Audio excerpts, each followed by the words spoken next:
പത്തനംതിട്ട തിരുവല്ലയിൽ പ്രളയസമാന സാഹചര്യത്തിലും ദുരിതാശ്വാസ പ്രവർത്തനങ്ങൾ ഏകോപിപ്പിക്കാതെ സർക്കാർ സംവിധാനങ്ങൾ. ദുരിതാശ്വാസ ക്യാമ്പുകളിൽ പലയിടത്തും ഭക്ഷണം പോലും എത്തിക്കാനായില്ല. പതിവായി വെള്ളം കയറുന്ന പ്രദേശങ്ങളായിട്ട് മുന്നറിയിപ്പ് നൽകുന്നതിൽ വലിയ വീഴ്ച സംഭവിച്ചതായും പ്രദേശവാസികൾ കുറ്റപ്പെടുത്തുന്നു. നൂറുകണക്കിന് കുടുംബങ്ങളാണ് തിരുവല്ലയിൽ മാത്രം വിവിധ ക്യാമ്പുകളിൽ കഴിയുന്നത്. ഞായറാഴ്ച രാത്രിയോടെ പത്തനംതിട്ടയുടെ വിവിധ മേഖലകളിൽ മഴ കനത്തു പെയ്തിരുന്നു.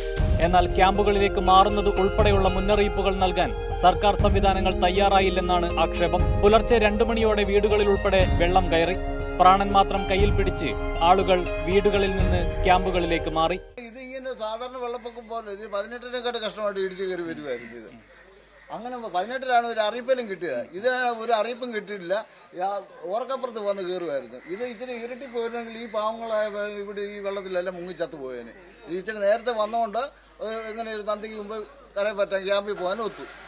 നേരം പുലർന്നപ്പോൾ വള്ളത്തിൽ എത്തിയും നീന്തിയുമൊക്കെയാണ് വിലപ്പെട്ട രേഖകൾ ഉൾപ്പെടെ ഇവർ വീണ്ടെടുത്തത്.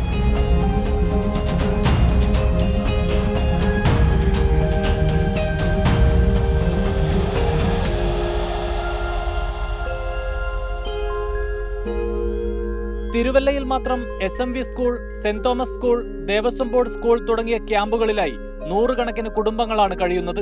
പലയിടങ്ങളിലും ക്യാമ്പിൽ കഴിയുന്നവർക്ക് രാവിലെയും ഉച്ചയ്ക്കും ഭക്ഷണം ലഭിക്കാതെ പട്ടിണി കിടക്കേണ്ടി വന്നു. ചിലർ വീടുകളിൽ ചെന്ന് ഭക്ഷണമുണ്ടാക്കി കുട്ടികളെ ഊട്ടി.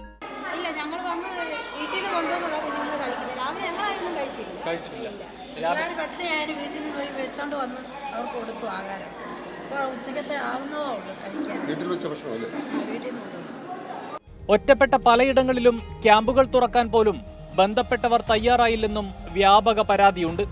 തിരുവല്ല ഉൾപ്പെടെയുള്ള പത്തനംതിട്ടയിലെ വിവിധ ഇടങ്ങളിൽ വീടുകൾ പൂർണ്ണമായും വെള്ളത്തിനടിയിലാണ്.